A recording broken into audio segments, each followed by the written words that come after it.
ഞാൻ തന്നെ ऐसे क्या क्या नाम है ना नगद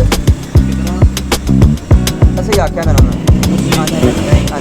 यासी मेरा लॉक खोल नहीं ना यासी का ये हो जाता पीटी अप्रूव कराना है कराना है हां इतना मेरा फोन ही जितना पीटी के फीस लग मैं हुने बेचन गया ना मैं अगले दिन ऐसे तरह ਮੈਨੂੰ